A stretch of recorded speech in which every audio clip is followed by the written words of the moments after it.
अस्सलाम वालेकुम नाज़रीन, उम्मीद है कि आप सब खैरियत से होंगे। आज मैं आपके सामने वज़ू का मसनून तरीका लेकर आया हूँ कि वज़ू कैसे किया जाए। हम बहुत सारे लोग वज़ू करने में गलती करते हैं, जल्दबाजी में या ठंड के मौसम में वज़ू करते हैं तब गलती करते हैं, जिसके बेस पर हमारा वज़ू नहीं होता। सबसे पहले हम वज़ू खाने पे बैठेंगे और वज़ू करने से पहले हम वज़ू की नियत कर लें। और नियत ये दिल के इरादे का नाम है कि हम अल्लाह का कुर्ब हासिल करने के लिए वज़ू कर रहे हैं, चाहे नमाज के लिए वज़ू हो या नमाज जनाजा के लिए हो या कुरान की तिलावत के लिए वज़ू हो, जिसके लिए वज़ू हो। और बेहतर सुन्नत तरीका ये कि वज़ू से पहले मिसवाक करें। मिसवाक के बारे में फ़रमाया कि अगर वज़ू से पहले मिसवाक कर लिया जाए और फिर उस वज़ू से नमाज़ पढ़ी जाए तो उस नमाज की फ़जीलत 70 या 72 गुना बढ़ा दी जाती है। अंदाज़ा लगाइए कितना बड़ा सवाब है।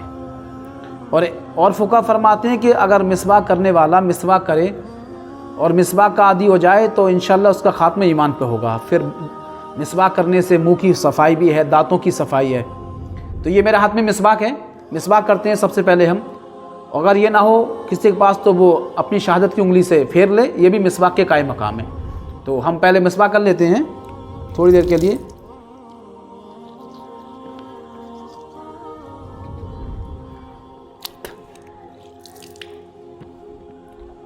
अब बिस्मिल्लाह शरीफ पढ़ेंगे। और ये ज़रूरी नहीं है लेकिन पढ़ना चाहिए, इससे वज़ू मुस्तहकम होता है। बिस्मिल्लाह। अब हम सबसे पहले 3 मरतबा ये दोनों को हाथ धुलेंगे, दोनों अपने हाथ गट्ठों समेत ये दोनों हाथ 3 मरतबा धुलेंगे हम।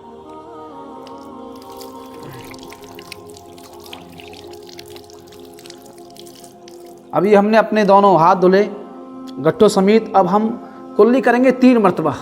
बहुत सारे लोग पानी मुंह में लेके कुल्ली करते रहते हैं, ये फजूल खर्ची है। 10 मरतबा कुल्ली करते हैं, नाक में पानी डालते हैं तो कई मरतबा नाक में पानी डालते हैं। ये सब फजूल खर्ची है इस्लाम के अंदर, इसका शरअ से कोई ताल्लुक़ नहीं। 3 मरतबा कुल्ली करेंगे हम।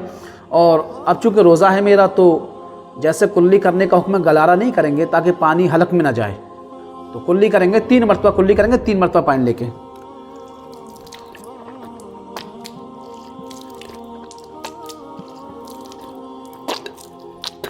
ये 3 मरतबा हमने कुल्ली करी, ये सुन्नत के मुताबिक है। और रोज़ा ना हो तो फिर अंदर गलगलारा करें, सब तरफ पानी कुल्ली का हो जाए, कोई चीज़ दांतों में फंसी ना रह जाए, सब में क्या करें कुल्ली कर लें। अब हम नाक में 3 मरतबा पानी डालेंगे, सीधे हाथ के चुल्लू से पानी लेंगे, ये 3 मरतबा नाक में पानी डालेंगे और छंगलिया उंगली से नाक को हम साफ़ करेंगे। और रोज़ा नहीं है तो नरम हड्डी तक पानी जाएगा और फिर इस उंगली से हम नाक की सफाई करेंगे।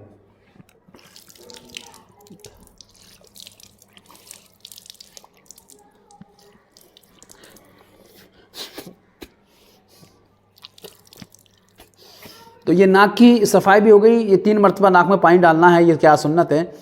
अब पहला फ़र्ज जो वज़ू का है वो चेहरा धुलना है, जो सबसे ज़्यादा इम्पोर्टेंट है सर्दी के अय्याम में बिलखुसूस। कुछ लोग पानी लेते हैं, छपा का माल लेते हैं, इस तरीके से वज़ू नहीं करते। पानी लिया, छपा का माल लिया, ये छींटें अपने ऊपर और दूर तक जाती है, ये मकरूह है, ना पसंदीदा अमल है। आहिस्ता से ले पानी और चेहरा धुलें। अच्छा, चेहरे की तारीफ़ क्या, कहाँ से चेहरा धुला जाएगा तो बता दूँ मैं। ये जो पेशानी की बाल उगने की जगह ना, यहाँ से लेकर ठोड़ी तक, यहाँ तक, और एक कान किलो से दूसरी कान किलो, यानी ये सब धुलना क्या है, फ़र्ज़ है वज़ू के अंदर।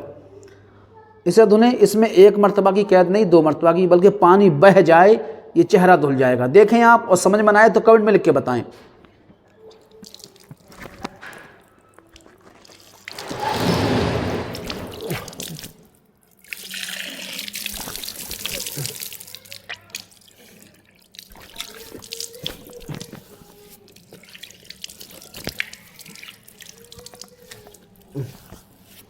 ये चेहरा धुला। एक मसला मैं आपको यहाँ बता दूँ, इसके दाढ़ी के बारे में। अगर किसी की दाढ़ी बहुत ज़्यादा घनी हो, पानी पहुँचाना मुश्किल है, तो ये जो दाढ़ी के ज़ाहिरी बाल लटके हैं ना, ये यहाँ तक, इन बालों को भिगो दें और इंशाल्लाह उसका चेहरा धुल जाएगा। ये बाल जो ज़ाहिरी बाल हैं दाढ़ी के, ये खाल तक पानी पहुँचाना अब ज़रूरी नहीं है, बल्कि ये यहाँ तक पानी पहुँचा दें, उसका चेहरा धुल जाएगा। और दाढ़ी के बाल बिगले हैं, हल्के हैं, तो जिल्द यानी खाल तक पानी पहुँचाना क्या है, फ़र्ज़ है। नहीं पहुँचाया तो वज़ू नहीं होगा। तो हम पेशानी से यानी बाल उगने की जगह से थोड़ी तक और एक कान की लो से दूसरी कान की लो तक ये हमारा चेहरा है। कोई पानी ले, मल ले और पानी नहीं बहा तो चेहरा नहीं धुला तो वज़ू भी नहीं होगा। अब ये दूसरा फ़र्ज़ हमारा शुरू होगा। दोनों हाथ कोहनियों समेत धुलना है। काबिल गौर ये बात है, ठंड के अय्याम में कुछ लोग क्या करते हैं, पानी लिया मल लिया, ये वज़ू नहीं होगा। या इतनी टाइट टी शर्ट होती है, उसकी आस्तीन होती हैं, या कुर्ता या बनियान जो यहाँ तक नहीं चढ़ती, यहाँ तक चढ़ती हैं तो लोग धुल लेते हैं, और ये निचले का हिस्सा रह गया, उससे वुज़ू नहीं होता। आपने हाथ तर करके ऐसे कर लिया तब भी वुज़ू नहीं होगा, शर्त ये कि पानी बह जाए पहले। देखते हैं हम तरीका, मैं बताता हूँ आपके लिए। अब हम ये करते हैं,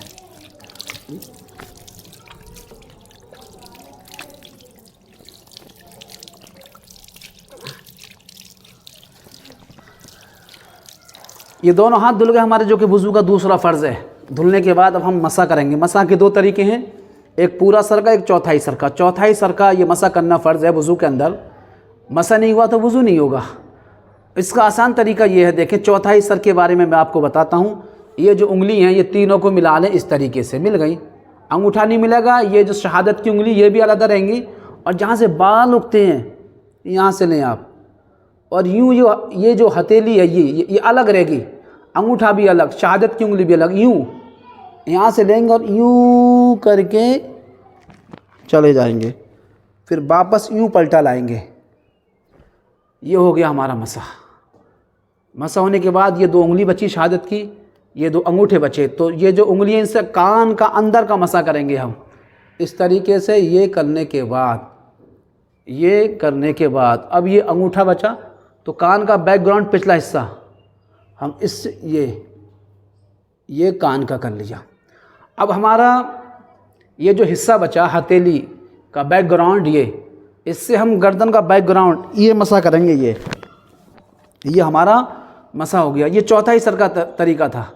और मुकम्मल सर का तरीका अगर मैं बताऊं, वुज़ू करेंगे तो मुकम्मल सर का मसा इसलिए कर देंगे, सारी उंगलियों को मिला लेंगे, इसमें आपका वाजिब आ जाएगा, और यूँ करके ये एक बार में ले जाएंगे, ये मुकम्मल सर का मसा हो जाएगा। इसमें जो फ़र्ज़ था वो भी दाखिल हो गया। अब हम अपने दोनों पैरों को धुलेंगे, जो चौथा फ़र्ज़ है हमारे वुज़ू के अंदर। तो हम क्या करेंगे, ये लेते हैं, सबसे पहले ऊपर कर लिया, और ये टखनों समेत धुलना फ़र्ज़ है। ये लेंगे हम, यहाँ से धुलना शुरू करेंगे, फिर हम इनका खिलाल भी करेंगे उंगलियों का, इस छंगलिया उंगली से। ये हो गया, ये मुकम्मल हो जाएगा हमारा। इसी तरीके से हम इस पैर को धुलेंगे। आप ये इसका भी हम खिलाल करेंगे इस वाली छंगली उंगली से। ये हमारा मुकम्मल तरीका वुज़ू का हो गया।